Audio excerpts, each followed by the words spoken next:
let's get into our waiver wires. We've spent way too much time doing other things. So, without further ado, let's talk Waiver Wire Tuesday. And Spencer, let's start quarterbacks. Do you have any quarterbacks to give me this week? With the Lions and the Packers on buys this week, couple of good quarterbacks are going to be sitting on the bench this week for you. Yep, we do have. I'd say, there's out of waiver a couple good ones. I'll start with Justin Herbert going against the New Orleans Saints, who we all know have secondary issues.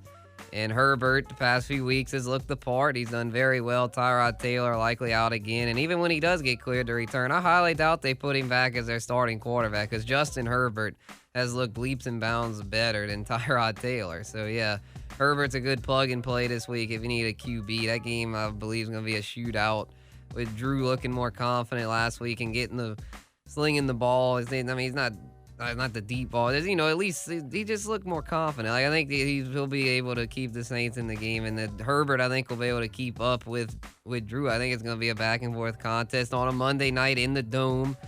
So, yeah, Herbert not no fans, but small amount of fans. Oh, they are going to let fans in. Well, they had like 750 there, family and friends last time they were in the Dome against Green Bay. So I think I think that was like a soft opening. I think they're going to allow maybe a little bit in this. I don't know if it's the same amount or if they're going to do a little bit more, whatnot. But I am going to go with a guy in Teddy Bridgewater, former Saint. Oh, I like it. Yeah, he's on my list.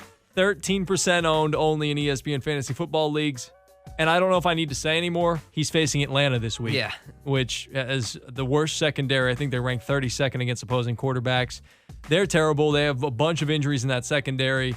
Teddy Bridgewater's actually been pretty decent this year as well. So I like Teddy B this week. Yeah, same. Yeah, him and Herbert, they were in single quarterback leagues, they're the only two quarterbacks I'd say to pick up. Super flex is a different story, but most of y'all play just one quarterback. So those would be my two. You want another quarterback that'll make you happy? What you got? How about Danny Dimes going to get up against the Cowboys this week? Yeah, if there's any game super flex, yeah. If you might need a quarterback, maybe Danny Dimes against the Cowboys, who are ranked 29th against opposing quarterbacks.